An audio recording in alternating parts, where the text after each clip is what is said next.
I'll never forget the first time I saw that kid. I was standing outside Betty's diner, trying to smoke off the heat of an Arizona afternoon that could have melted steel, when this tiny boy, maybe 8 years old, started making his way toward me like he'd trained his whole life for it. Now, folks in Ridgeway usually kept their distance from me. Can't blame 'em. With the scars on my hands, the ink crawling up both arms, and a face only a mother could love on her best day, I wasn't exactly the picture you'd show a child to help them sleep. Most moms pulled their kids closer when I walked by, and honestly, that was fine by me. But this little guy, he walked straight at me with his heart thumping so loud I swear I could hear it. Whatever he'd left behind at home must have been worse than any nightmare I looked like. I didn't know it then. But that moment was about to change my life.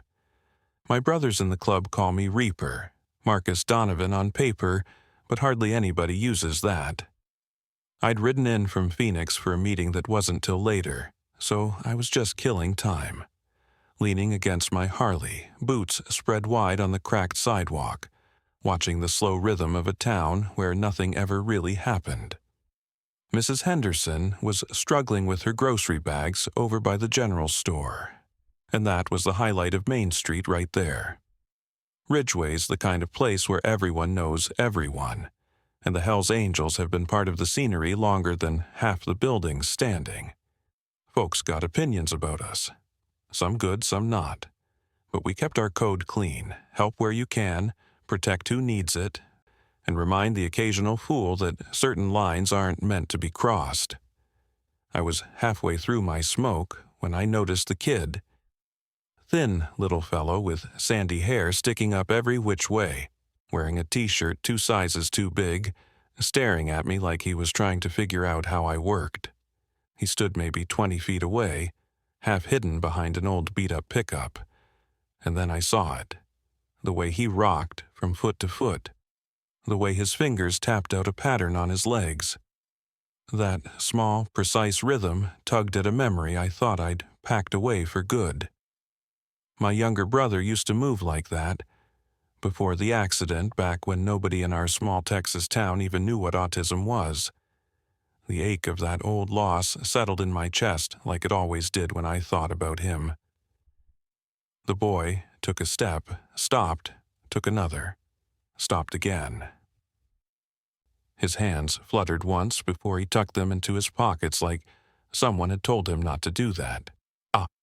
Kids shouldn't have to hide who they are. But I'd learned the world didn't always give them that choice. "You looking for something, little man?" I kept my voice low, steady, the same tone I used with my brother so I wouldn't startle him. He just stared at my vest for a moment. The patches, the colors. He studied them like he was trying to understand something big. Then his eyes dropped to the pavement, and he inched forward until he was close enough that I could see the bruises on his forearms. Old ones. Yellow-green. The kind you get from someone grabbing too hard, too often. My jaw tightened, and my free hand balled into a fist before I even knew it. When he finally spoke, it was so soft it nearly got swallowed by the distant rumble of a truck on the highway. "Sir, are you a bad man or a good man?" That question hit me harder than any punch ever had, because the truth, I'm not sure the world has words simple enough to answer it. I've done bad things with good intentions and good things that broke a few rules along the way. Life ain't black and white, not in my line of work. "Depends who you ask," I told him, grinding the cigarette out under my boot. "But I don't hurt kids." "If that's what you're wondering." His fingers twisted together, unraveling, retwisting, as if that motion kept him steady. "My name is Andrew. I'm 8. I have autism. My sister says not to talk to strangers, but she also says sometimes you gotta break rules to do what's right." "Smart sister," I said, crouching slowly so I didn't crowd him. "What's her name?" "Haley. She's 15. She's the best sister ever." His voice grew a little stronger when he talked about her, like she was the lighthouse in whatever storm he lived in. She explains things. She helps me understand stuff. She never gets mad if I need things repeated. She sounds like good people, I said quietly. He lifted his chin then, bravery and fear tangled together, and that's when he said it. They're hurting my sister, the bad men. They hurt her every day. She cries at night when she thinks I'm asleep, but I hear her. I always hear her. Right then, under that scorching Arizona sun, I knew everything in my life was about to change. The moment that kid opened up to me, the whole world tightened down to just the two of us. This tiny boy carrying a weight no child should ever carry, and me, a scarred old biker who suddenly felt every hard mile I'd ever ridden. It was like my entire life had been pushing me toward this one crossroads on a dusty street in the middle of nowhere. I cleared my throat and kept my voice low. Who's hurting her, Andrew? Something in me went quiet, dangerously quiet, the kind of calm that usually shows up right before a storm breaks. Mr. and Mrs. Patterson, he said. They're our foster parents. We've lived with them for 11 months and 6 days. That precision, that was the autism talking, but the pain behind it, anyone could feel that. They're nice when the social worker comes, he continued. But when she leaves, Mr. Steve Patterson drinks the bottles with the brown liquid, and Mrs. Patterson takes her pills, the ones that make her mean, and they both hurt Haley. I felt the anger hit me like a round to the chest, but I forced my breathing to stay steady. Losing control wouldn't help this boy, not now. What about you, little man? I asked. Do they hurt you too? He shook his head, and it took me a second to place what I was seeing. Guilt. An 8-year-old kid feeling guilty for not being abused. She makes them focus on her, he whispered. Haley talks back on purpose, breaks their rules, so they'll punish her instead of me. She says I'm too small and too different, that I wouldn't understand why they do it. He swallowed hard. But I do understand. They do it because they're bad people. Bad people hurt others when they think no one's watching. That right there nearly cracked something open in me. No child should have insight like that. No child should have to. I steadied myself. Where are you supposed to be right now? Mrs. Patterson sent us to the store for milk and bread, he said. We're supposed to go straight there and straight back. But I saw your motorcycle, and I remembered what Haley told me once. She said the motorcycle men look scary, but they protect their own. She said if something really bad ever happened, I should find one of them and tell the truth. His fingers twisted together again, anxious but hopeful. Is she right? He asked softly. Do you protect people? I stood up, letting my shadow fall over him and shield him from that brutal Arizona sun. And I thought about my brothers, men who'd been to prison, men who'd broken bones and bent laws, but who followed one code without fail: protect the weak, defend the ones who can't defend themselves, and never let a child suffer if there was a breath left in your lungs to stop it. Your sister's right, I told him, the words coming from the deepest part of me. We protect our own, and starting right now, Andrew, you and Haley, you're ours. The relief that washed over his face damn near gutted me. What do we do? He asked. First, you take me to your sister, I said. Then you let me handle everything else. I pulled out my phone and started typing a message to the club president. You ready? Andrew nodded, and for the first time since he approached me, he smiled. A small, uncertain little thing, but a smile all the same. She's at the store, he said. She's getting the milk and bread. She told me to wait outside.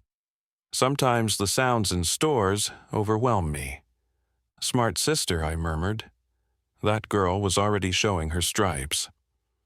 We started walking down Main Street side by side, an unlikely pair that turned heads. I slowed my pace so he could set it, letting him control the rhythm. Every few steps his hand drifted near mine, not quite touching, just checking I was still there. The general store sat on the corner of Main and Oak, a faded old building that had been serving this town longer than I'd been alive. Through the dusty window, I spotted a teenage girl at the counter, counting out coins with practiced care. Even from behind, I could see the fear in her posture, the way she braced herself like someone always expecting the next blow. "That's Haley," Andrew said quietly. "She's gonna be surprised I'm with you. She worries when I talk to people." "She won't be mad," I told him. "She'll get it." Still, I found myself hoping I was right. We stepped inside, the bell above the door giving a cheerful little ring that didn't match the tension in the air, and that's when she turned around. Haley Patterson, though she never truly took that last name to heart, looked at us like she'd been kicked in the stomach. I'd learn later she still thought of herself as Haley Morrison, clinging to the only piece of family she had left. She saw her brother first, then she saw me, a huge man in leather and tattoos with a beard that could hide a knife and eyes that had seen too much. A Hell's Angel. A walking warning sign. Every survival instinct in her screamed for her to grab Andrew and bolt. But he wasn't running. He wasn't even scared. He just looked at her, fingers twisting nervously but controlled, wearing something I had no business seeing on a kid that age. Hope. "Haley," he said in that careful, exact way of his. "This is Reaper. He's a good man. I told him about the Pattersons." Her world just tilted. I could see it. The coins slipped from her hand and clattered across the counter as she reached out to steady herself. "Andrew, what did you do?" "What he should have done a long time ago," I said. My voice came out rough but gentle, like gravel softened by rain. "And what you should have done too, kid. No one deserves what you two have been living through. You don't know anything about what we've been going through," she snapped. The words were sharper than she intended, but fear'll do that to a person. When you grow up in chaos, control becomes your only shield. And hers was cracking. Control. That was the word that ruled this girl's whole life. I could see it in every inch of Haley. The rigid shoulders, the clipped answers, the way she kept herself wound tight like a wire that couldn't afford to snap. Control was how she kept Andrew safe. It was how she stayed sane. And it was the only thing standing between them and being split up into different homes, where she wouldn't be able to shield him anymore. Mr. Chen, the store owner, a kind old man with silver hair and a gentle way about him, looked between the three of us with growing worry. He was the type who always slipped Andrew a piece of candy, even when Haley insisted they didn't have enough money to buy anything extra. He never complained when she took forever counting exact change. "Everything okay here, Haley?" he asked. "It's fine." She forced the words out so sharply I could almost hear them crack. "No," I said. Just one word, but it carried the weight of everything that boy had told me. "It's not fine, and it hasn't been fine for 11 months and 6 days, but it's going to be fine starting right now." Haley looked at her brother, really looked at him, and for the first time she saw the truth written all over his face. This boy who melted down at change, who needed routine like other kids needed air, who'd been following her rules his whole life. He'd broken the biggest rule she had, never talk to strangers. He'd done it with purpose, with intention. He'd done it to save her life. I saw the realization hit her like a punch to the gut. All this time, while she'd been sacrificing herself to keep him safe, Andrew had been watching. understanding. Carrying a burden he should have never had to touch. "We need to talk outside," she said suddenly, her voice hollow. She left the milk and bread on the counter. Mr. Chen called after us, reminding her about the groceries, but I gave him a look that said I'd handle it. He nodded in this quiet, respectful way, like he knew something serious was happening, and waved us on. Outside, the heat hit like a blowtorch, but Haley barely reacted. Her mind was spinning, planning, calculating, panicking. I could almost hear the thoughts racing through her head. The Pattersons will be furious. Where were we? Why did it take so long? Mrs. Patterson's pills, Mr. Patterson's belt, take the hit, protect Andrew, endure. Except this time, she wasn't alone. "Walk with me," I said. It wasn't a command, but it wasn't a question either. I started down the sidewalk. Andrew followed right at my heel without hesitation, and Haley, because she didn't know what else to do, let her feet pull her along. We crossed the street into the tiny park across from the post office. A bunch of scraggly trees threw little patches of shade around a broken fountain that looked like it hadn't worked since the 90s. I sat on the bench. Andrew slid in beside me. Haley stayed standing, arms crossed tight across her chest. Armor against the world. "Tell me," I said. "Tell you what?" she snapped. "That foster care is hard? That not every home is perfect? That sometimes we deal with things that aren't ideal?" She exhaled sharply. "We're fine. We're together. That's what matters. Haley has bruises," Andrew said plainly. Her head jerked toward him. "On her arms and legs," he went on, "and sometimes on her ribs. She covers them with long sleeves even when it's hot." "Andrew, stop." But he wasn't done. "Mr. Patterson hits her when he's drunk, which is 5 days out of 7. Mrs. Patterson hits her when she takes too many pills, which is 3 days out of 7. Sometimes they hit her on the same day." His voice stayed calm, factual, like he was reporting weather conditions. My fists clenched so tight I felt my knuckles pop. "You told me to always tell the truth," Andrew continued. "You said lying makes everything worse. So I'm telling the truth. They hurt you, Haley. They hurt you, and I can't stop them because I'm too small and too different. And you keep getting hurt to keep me safe. But that's not okay."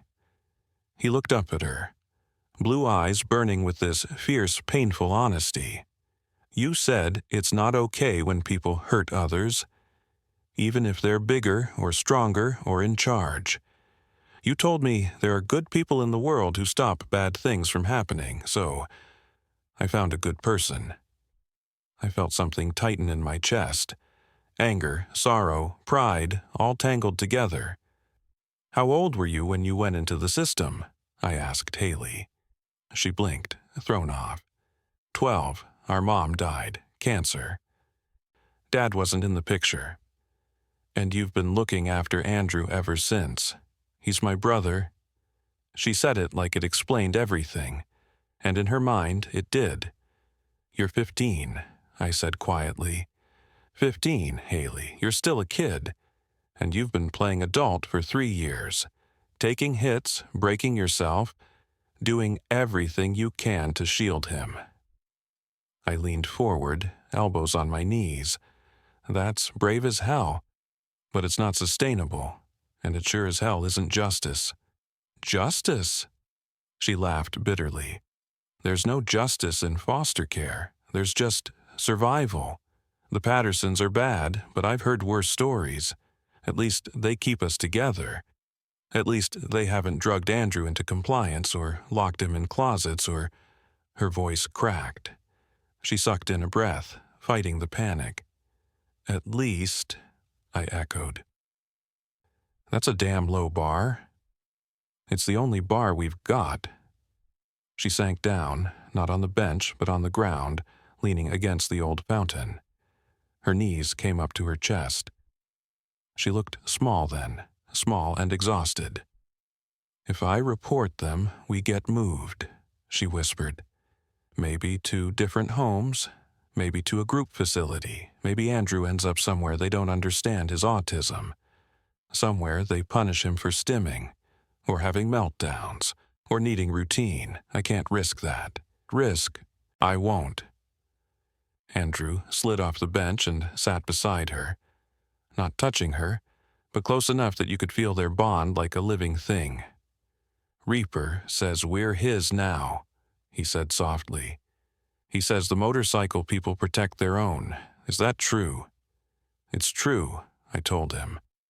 "My club, we've got connections, resources, people who owe us favors.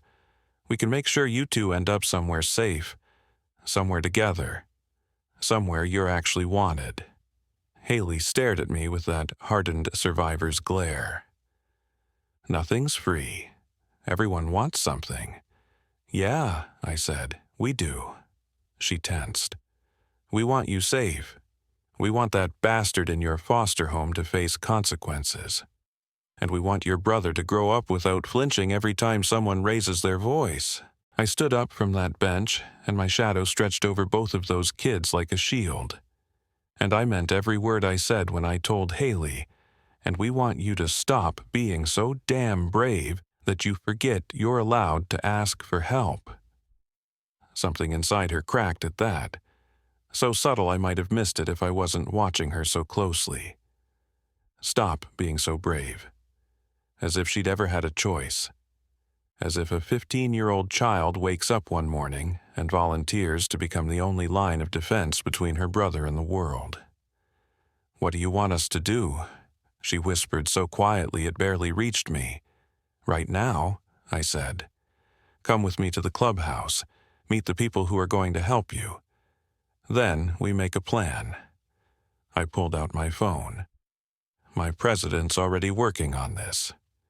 We've got a lawyer who specializes in family court. She's going to make damn sure every T is crossed and every I is dotted." Haley stiffened. "The Pattersons will report us missing. They'll call the cops. They'll tell everyone we ran away." "Let 'em." I shrugged. "Better yet, let's go back there right now together. You pack up whatever matters, and I'll have a conversation with your foster parents about consequences." For a brief, shining second, I saw something almost like satisfaction flicker in her eyes.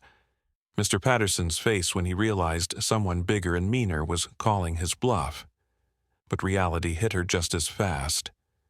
"They'll press charges against you," she said. "Assault, breaking and entering, threats. They're welcome to try." I smiled, a sharp, cold thing. "But they won't. People like the Pattersons only hurt kids because kids can't fight back. The moment someone steps in, who can? They fold like wet cardboard." "Haley," Andrew said suddenly, and his voice carried that rare, unwavering certainty he only had when his brain had reached a conclusion he trusted completely. "This is the right thing. I know change is hard, I know you're scared, but staying is scarier. Staying means you keep getting hurt, and I can't watch that anymore." That boy, her whole world, was asking her to take a leap into the unknown with nothing but the word of a tattooed biker to catch them. It went against every survival instinct she had. It was reckless. It was dangerous. It was maybe the worst idea she'd ever heard. But staying was its own kind of suicide. She looked at Andrew, at the trembling hope in his eyes. Then she looked at me, at the steady conviction in mine, and she realized the ugly truth. Sometimes the devil you know is still a devil. "Okay," she breathed. "Okay, but if this goes wrong, if we end up somewhere worse, you call me, and I come get you." I held out my phone. "Put your number in here. Anytime, day or night, you need help. You call. That's the deal. That's what family does." Family. The word hung there between us. Fragile and impossible and perfect all at once. All. For so long, Haley and Andrew had been alone, just two kids trying to survive a world that kept failing them. And yet Andrew, brave in a quiet, unexpected way, was already taking the phone, already entering the number with his precise little motions, already accepting what his sister didn't quite dare believe yet. Haley finally stood, brushing dust from her jeans. "Let's go get our stuff," she said, "and let's make sure the Pattersons understand exactly what they've lost the privilege of ever touching again." I grinned, fierce, proud, ready. "Now you're talking. Welcome to the family, kids. The real kind, the kind that actually means something." The ride to the Pattersons.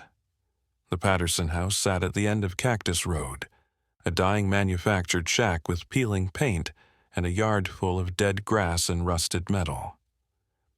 My Harley rumbled up the driveway like a storm rolling in.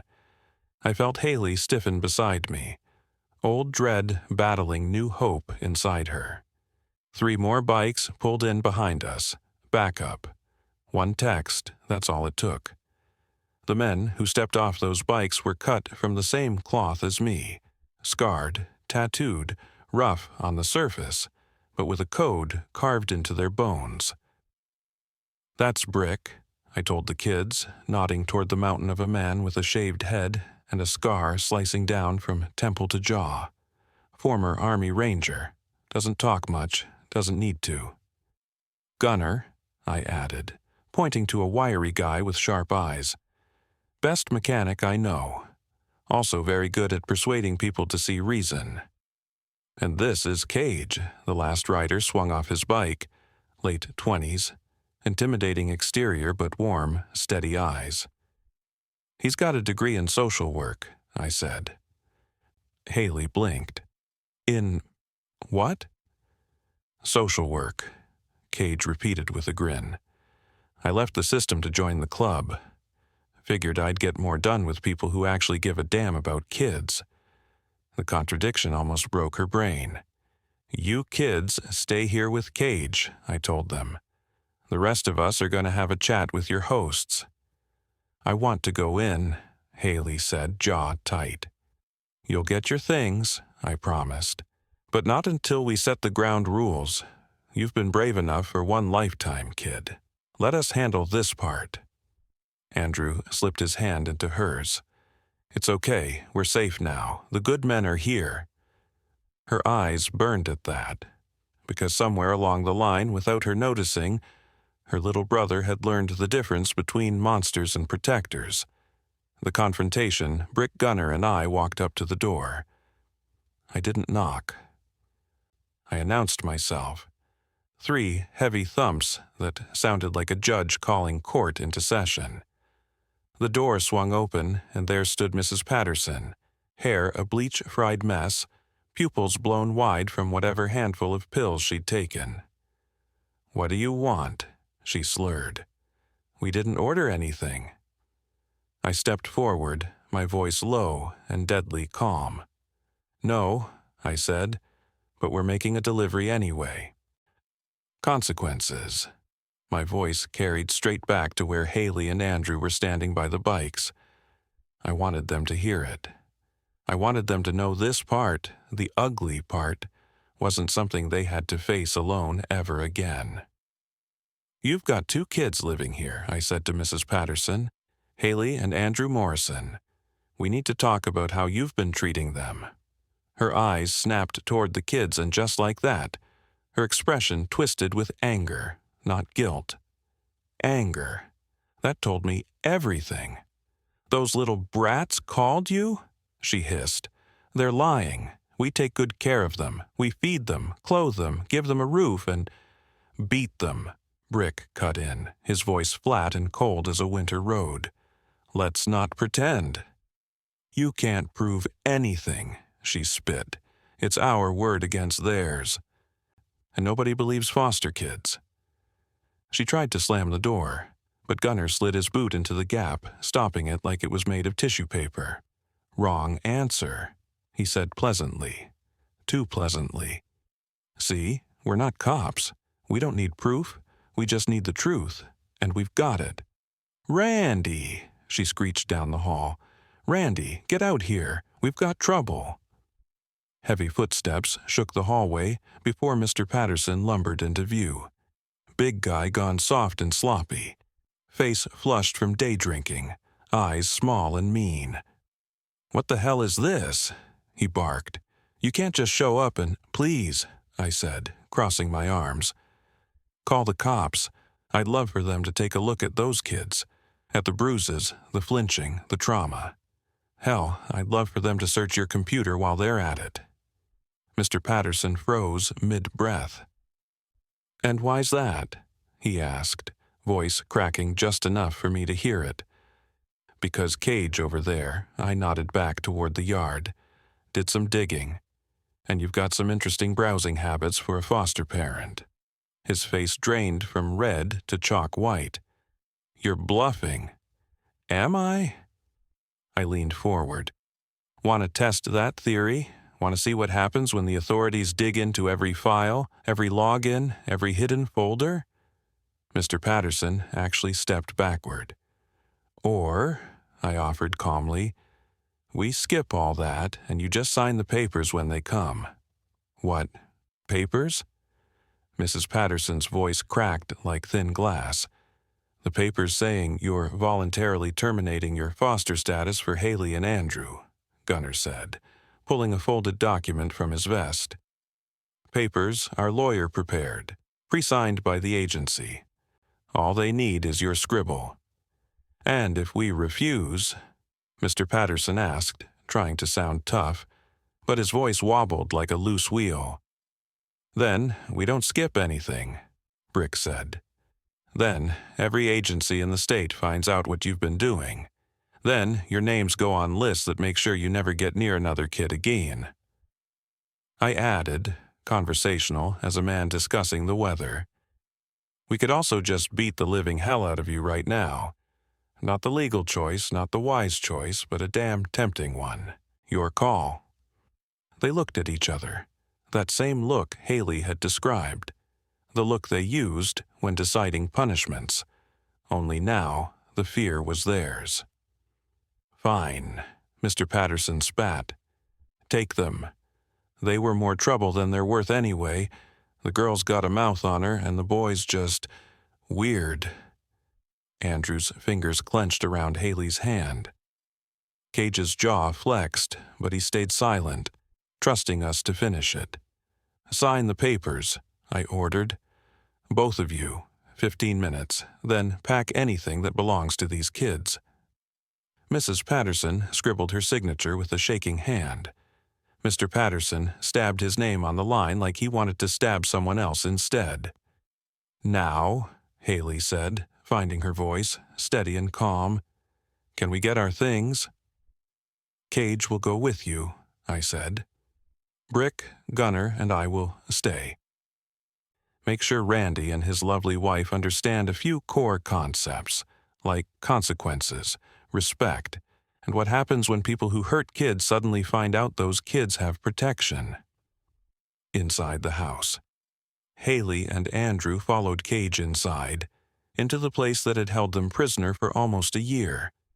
Funny thing, with one good man at their back, it already looked smaller, less powerful, almost pathetic.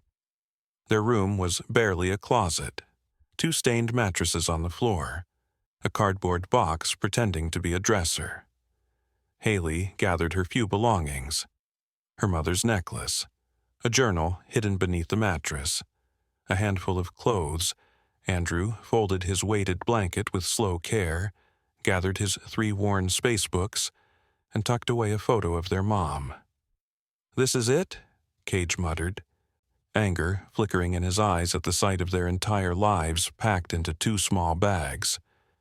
"It's more than some places," Haley said automatically, then stopped herself. "Sorry, I'm done making excuses. This was awful. I just got used to lowering my expectations." "Well," Cage said gently, "time to raise them again." He knelt beside Andrew, helping fold the blanket neatly. "The clubhouse has rooms, clean ones, safe ones. doors that lock from the inside. And tomorrow, we start getting you placed somewhere real. Somewhere that actually deserves you. They didn't have much to pack. Maybe that's what hurt the most. As we stepped back into the hallway, I heard my own voice rumbling through the living room. Steady, cold, dangerous. You hit her because she was convenient, I said, because she couldn't hit back. Because you're the kind of cowards who need someone weaker to feel strong. A pause. A long one. So here's how this works. You're going to wake up every damn morning knowing someone is watching you. Someone who doesn't forget. Someone who will know if you ever lay a hand on another kid again. Silence. Then, "Is that a threat?" Mr. Patterson asked. "Is that a threat?" Mr. Patterson's voice shook like a loose window in a windstorm. "No," I told him. "It's a promise." I didn't raise my tone. I didn't need to. You exist on our sufferance now. If we hear a whisper, from these kids or anyone else, that you contacted them, followed them, or so much as breathed wrong in their direction, we come back, and next time? I leaned in slightly. We won't be nearly this polite. That shut him up fast. We walked out the front door. Haley and Andrew flanked on both sides by bikers who suddenly weren't scary strangers anymore. They were walls, shields, guardians.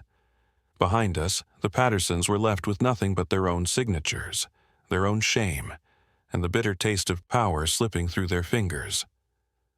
Outside, the Arizona sun had begun its slow drop toward the horizon, spilling orange and purple across the sky like someone had set the desert on fire. Haley had stared at that same sky through the Patterson house window for nearly a year, but now it looked different. Bigger, brighter, like it belonged to her again. "Where do we go now?" Andrew asked as he climbed onto my bike, small hands clutching the leather of my cut. "Now?" I said, settling onto the seat. "Now we go home. Real home. The kind you don't have to fear." Haley slid on behind him, wrapping her arms around her brother and steadying herself against me. And as the engines roared to life and we tore away from Cactus Road, she looked back one last time. The Pattersons stood in their doorway, shrinking in the fading light, already fading into irrelevance, like ghosts dissolving at sunrise. Haley didn't feel triumph. She felt something better. She felt free. The clubhouse. The Ridgeway. Hell's Angels. Clubhouse wasn't what Haley expected. Hell, it wasn't what most people expected. She'd imagined darkness, smoke, violence with a thin leash. Instead, she found a converted warehouse with high ceilings, polished concrete floors, comfortable couches, and a kitchen that smelled like someone actually cooked meals there. There were doors to private rooms down a hallway, and a common area with blankets thrown over couches and family photos on the wall. Yeah, family photos. That's what threw her the most. But the real surprise was the people. Linda, Brick's wife, was the first to greet them. Mid-40s, short gray hair, warm eyes. She introduced herself like she'd been waiting all day for these kids. "I'm a nurse," she said gently. "Let me take a look at those bruises." "Sweetheart." She documented everything with calm, practiced motions, her voice soft, her hands even softer. "For the legal case," she explained. "Time-stamped medical evidence is powerful. They won't be able to claim nothing happened." Jessie, Gunner's daughter, wandered over next, carrying a stack of space books. She was in her early 20s, studying astrophysics at ASU, and she spoke to Andrew with the same patient, straightforward tone Haley usually used, like she instinctively understood his language. Soon, Marcus, Cage's 7-year-old son, was showing Andrew the clubhouse's Lego collection, while Sarah, Brick and Linda's teenager, sat with Haley, talking about school, music, and life. Normal things. things Haley had forgotten she was allowed to think about. "This is weird," she admitted finally, watching Andrew laugh as Marcus launched a Lego spaceship into a tower. "You're all so normal." Sarah snorted. "What? You expected us to sacrifice goats or hold crime meetings at midnight." "Maybe not goats," Haley said. "But yeah, kind of." Sarah's grin softened into something sincere. "The club's complicated," she said. "My dad and his brothers, yeah, they've done some questionable things. They've got pasts, some of them ugly. But the heart of it, it's family, brotherhood, showing up when no one else will." She plucked at a string bracelet on her wrist. "Dad always says the club saved him from becoming someone worse. Gave him a code, and yeah, the violence, the reputation, it's real. But it's aimed in one direction, at people who deserve it, at people who hurt the innocent." She met Haley's eyes. "I know you're scared. I would be too. You're wondering if you just swapped one fire for another. But this fire, it only burns the monsters." Reaper appeared then with plates of food. Thick grilled burgers, fresh vegetables, Linda insisted on that, and a bowl of potato salad Jessie said was her grandpa's secret recipe.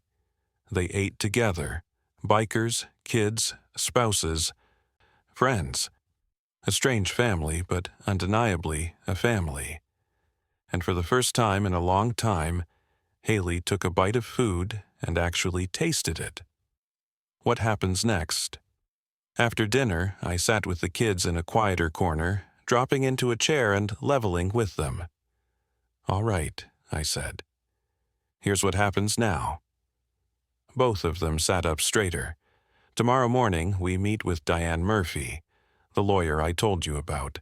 She specializes in family law. She's handled cases like yours before." I tapped the table lightly, watching them both. "She's going to file paperwork to pull you out of the foster system temporarily and place you in what's called kinship care." Andrew frowned. "But we're not your kin." "Not by blood," I agreed. "But the court recognizes chosen family too, and the club has handled situations like this before. We've got members who've adopted kids, fostered them, taken guardianship." I nodded toward the hallway where Cage had gone. "Cage is actually a licensed foster parent. Technically, you'll be placed with him while we work out something permanent." Haley hesitated, scared of the words coming out of her mouth. What if there is no good permanent situation? What if it's just more of the same?" "Then Cage keeps you until you age out," I said immediately. No hesitation. "Or someone else steps up. Adoption, guardianship, whatever you need. The point is, you have options now. Real options. Ones that don't hurt." Andrew leaned forward. "I want to stay together," he said. "That's my most important want. Haley and I stay together." "Non-negotiable," I said firmly.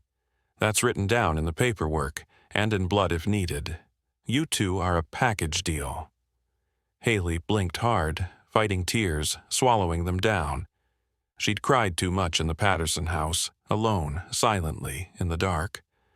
But I saw it anyway. Hell, I saw everything.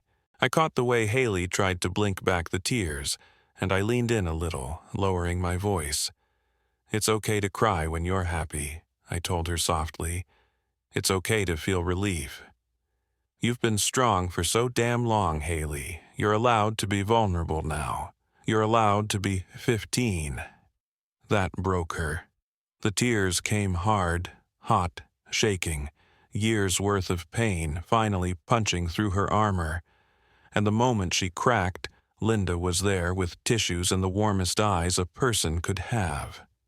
Sarah reached for Haley's hand without hesitation, and Andrew, sweet kid that he was, leaned against his sister's side and whispered, "It's okay, it's okay," in his soft, rhythmic way that always calmed him down. 5 minutes. That's all it lasted. but for Haley, it must have felt like releasing years of pressure. When she finally caught her breath, cheeks blotchy, eyes still wet, she looked around, panicked for a second, like she expected judgment. But all she found was understanding. "Better?" Linda asked. "Yeah, sorry, that was necessary," Linda said. "Overdue, completely understandable." She smiled gently. "You've been holding up the whole world, sweetheart. It gets heavy. You needed to put it down." A normal evening. Something Haley had forgotten. The night rolled on more normal than anyone had the right to expect. Andrew and Marcus turned the clubhouse floor into NASA headquarters, building an absurd Lego space station complete with landing bay and imaginary aliens. Sarah taught Haley how to play poker using M&Ms as chips. Haley lost every hand and didn't even care. Brick and I talked motorcycles. Gunnar and Cage argued about football like the fate of the world depended on it. It felt like family. The kind of family Haley barely remembered from before their mom passed away, when home meant dinner, safety, warmth, and the future didn't feel like a threat. Around 9, Cage showed them to their rooms. Andrew's room was small but cozy, a real bed, a nightlight, shelves to line up his books in perfect order. Holly's was a little bigger. Bed, dresser, a door that locked from the inside. That last part nearly brought her to tears again. "The bathrooms are shared," Cage said, "but clean, they lock too. House rules are simple. Respect each other's space, clean up after yourself.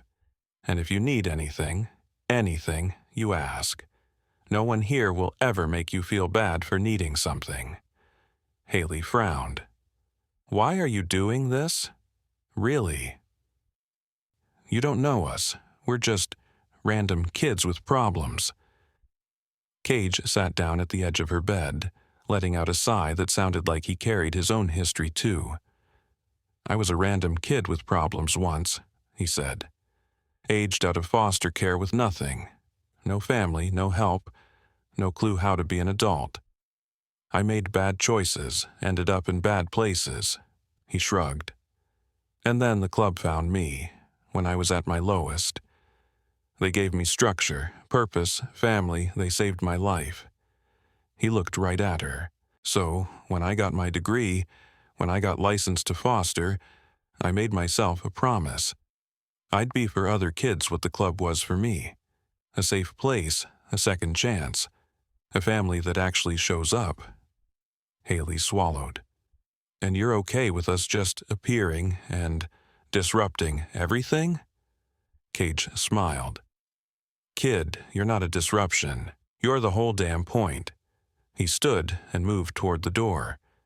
"Get some rest. Tomorrow we'll be busy. Lawyers, paperwork, the works, but you'll get through it, and we'll be right there with you." After he left, Haley sat on her new bed, her clean bed, listening to the faint rumble of motorcycles outside, the soft murmur of voices in the common area. It was peaceful, foreign, safe. A soft knock. "Yeah?" she called. Andrew peeked in, wrapped in his weighted blanket. "Can I stay with you tonight? My room's nice." "Really nice. Just too different." "Of course," Haley said instantly. He climbed in beside her the way he had when nightmares were their biggest problem. They lay there in the quiet, letting the truth of the day settle in. "Haley," Andrew whispered, "are we going to be okay?" She thought about it, really thought. The risks, the unknowns, the long road ahead. But she also thought about Reaper's steady presence, Linda's kindness, Sarah's friendship, Cage's promise, and the feeling, new and fragile and breathtaking, of being wanted.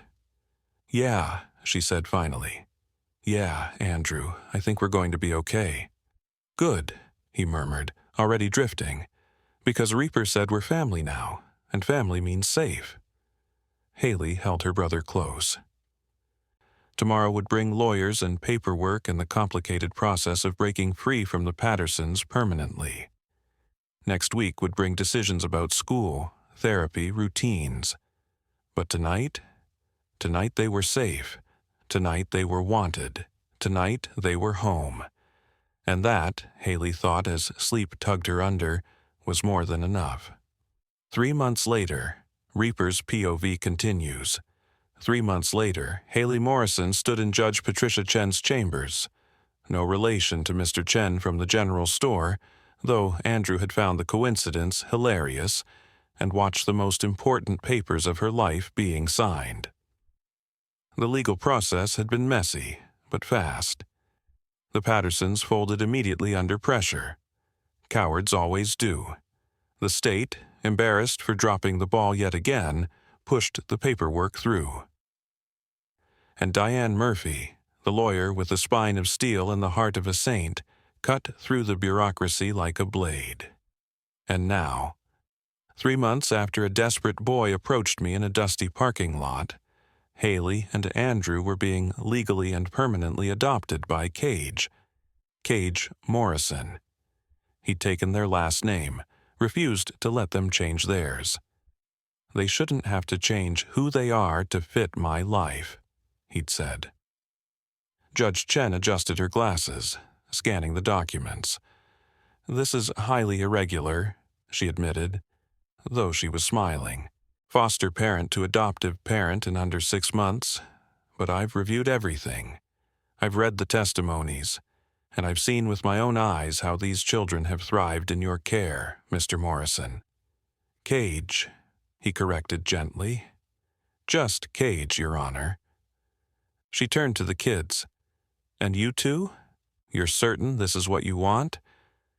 Once these papers are signed, Cage becomes your legal father. This isn't temporary. This isn't another placement. This is permanent. Judge Chen's words hung in the air like the last note of a song.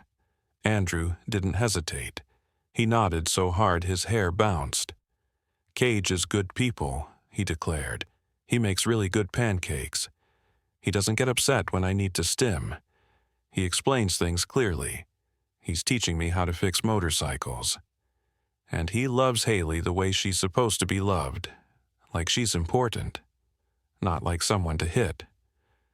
The judge blinked, her expression softening at the sincerity of it. That's quite a testimonial. It's true, Haley added quietly. All of it. Cage has been what we needed, what we always needed. He's patient with Andrew. He helped me get back into school. He taught us that family isn't about blood. It's about choosing each other. Every single day. And just like that, with signatures and official stamps, the deal was sealed.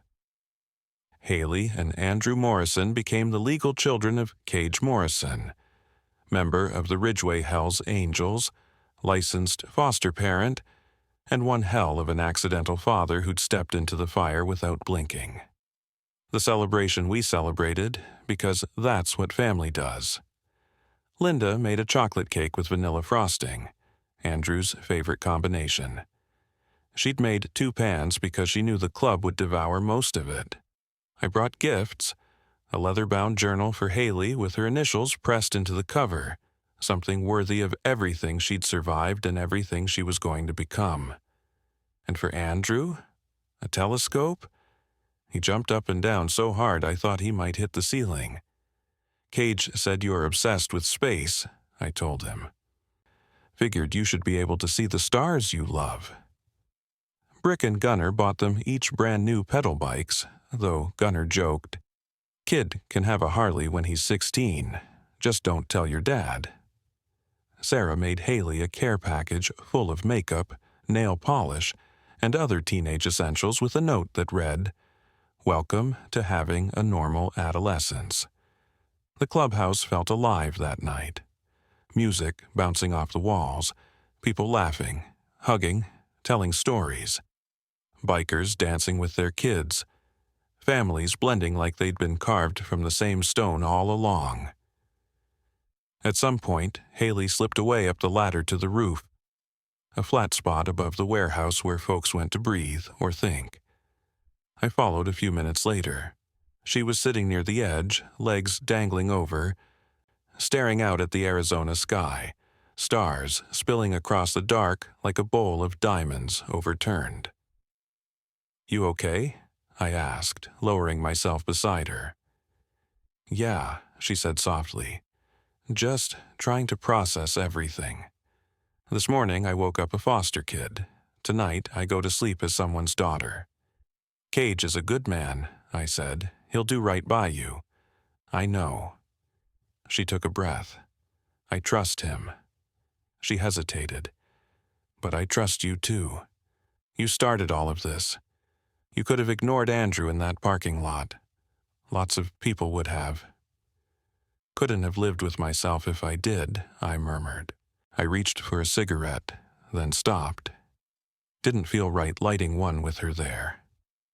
"My brother," I said, "the one I told you about, he was like Andrew, different, vulnerable, beautiful in ways the world didn't understand." I swallowed, the old ache tightening in my chest. I couldn't protect him. He died at 16, highway accident, and I've spent 20 years wishing I'd been a better brother. "You can't save everyone," Haley whispered. "No," I agreed, "but I can save someone. And if that someone happens to be a little boy brave enough to trust a scary-looking stranger because his sister taught him that appearances don't define character, then yeah, I'm saving that kid." I looked at her fully. "And I'm saving his sister too, the girl who's been holding up the world since she was 12. She wiped her eyes. "So we're all saving each other. That's what family does." I stood and offered her my hand. "Come on, Cage is probably about to give a speech. He's terrible at speeches. We should go witness the train wreck." She laughed and took my hand. We climbed down into the warmth and chaos and love waiting below. Cage's speech. Cage was standing near the center of the clubhouse, nervous and earnest, with Marcus clinging to his leg and Andrew standing beside him like a soldier at attention. "I'm not good with words," Cage started. Half the room laughed. They'd all heard this disclaimer before. "But I need to say something anyway. 3 months ago, 2 kids came into my life. Well, technically, Reaper delivered them." I gave him a mock salute. The room chuckled. They were scared, hurt, and so brave it physically hurt to watch them try to hold themselves together. He paused, voice thickening. "I thought I was helping them, giving them somewhere safe to breathe. But the truth is, they helped me more. They reminded me why I do this, why I worked so hard to become a foster parent, why this club matters. They showed me that real courage isn't about looking tough. It's about asking for help when you need it." Andrew tugged on Cage's shirt. "You're making people cry. Is that the point of the speech?" The room erupted in laughter. "Maybe a little," Cage admitted, ruffling his hair. "The point is, Haley and Andrew aren't charity. They're not projects. They're my kids, really. Legally, permanently, my kids. And that means," I called out, "anyone messes with them, they mess with all of us." "Damn right," Brick boomed. "Language," Linda chided, though she was smiling. The party kept going, but Haley paused, completely still, just letting the moment wash over her. The love, the noise, the safety. This was it. Not the absence of danger, but the presence of people who would step in front of the danger. Later, when things wound down, Andrew was asleep on the couch, weighted blanket tucked around him, Marcus curled up beside him like a puppy. Cage pulled Haley aside. "I need to ask you something," he said, "and I need you to answer honestly." Her stomach tightened. "Okay. Are you happy?" Cage asked. "Really happy, not just safe, not just relieved. Actually happy." He searched her face. "Because if you're not, if this isn't what you want, We'll find another way." Cage kept his voice low, steady, but there was something in his eyes, something raw, that told me the question was tearing him up inside. "I'll still keep you safe," he said to Haley. "Both of you. Always. And I'll make damn sure you stay together. But you don't ever have to pretend to be happy with this arrangement if you're not." The words hit her like a surprise punch, because in 3 months, hell, in 3 years, no adult had asked her that. What she wanted. People had asked what was required, what was best for Andrew, what the court needed, what the system needed, but never this. "What makes you happy?" She blinked, startled. "I'm happy," she said, and then her own voice surprised her. "I'm actually happy," she swallowed. "For the first time since Mom died. I wake up without scanning for danger. I think about homework. Not hiding bruises. I plan for the future instead of just trying to survive the day." Cage exhaled, long, shaky, relieved. "Good," he said. "That's good because I love you, kid, both of you. And I want you to have everything you were supposed to have from the start: safety, stability, a childhood, a future." Haley's eyes softened. The walls she'd built, the armor she'd worn for years, none of it stood a chance against the sincerity in his voice. "I love you too," she whispered. Then, barely audible, "Dad." Cage froze. His eyes shone instantly, bright and wet as he tried to swallow the emotion that rose in him. "Yeah," he said softly. "Yeah, Haley." She laughed through her tears. "I mean, if that's okay, if it's not weird." He didn't even hesitate. "It's perfect," he said. "Absolutely perfect." And he pulled her into a hug. Not a careful, tentative one, a real one, the kind that felt like fortress walls and soft landings all at once. "My daughter," he murmured. "You and Andrew, my kids, forever." "Forever," she echoed, and she meant it more than anything she'd ever said. Endings and beginnings. The night wound down the way the best nights do: full stomachs, tired bodies, soft laughter, and the warm, steady reassurance of belonging. Haley helped Cage carry Andrew to his bed. They tucked him in with his weighted blanket, his new telescope sitting beside him like treasure. Then Haley walked to her own room. Her room, in her home, with her family. She lay in the soft dark, staring at the ceiling, and thought about journeys. How one had begun with a terrified whisper from a boy in a dusty parking lot. How it had passed through fear, paperwork, hearings, signatures, and tears. How it had survived everything the world threw at it, and how it had ended here, in a place she hadn't allowed herself to believe in. Home. Not the kind assigned by the state, not the kind she had to earn through obedience, not the kind she tiptoed through. A home built on choice, on love, on the radical idea that family is something you make, not something you're born into. Outside, the last motorcycles rumbled off into the night. Inside, she heard Cage walking through the clubhouse, locking doors, shutting lights, doing the quiet, everyday work of a man protecting his family. And for the first time in 3 years, Haley Morrison closed her eyes and fell asleep without fear. Because she knew what tomorrow would bring: more safety, more love, more family, more belonging. And she knew she and Andrew had found their place in the world, not because of blood, not because of a system, but because one small boy had whispered the truth to a stranger, and that stranger turned out to be exactly the angel they needed.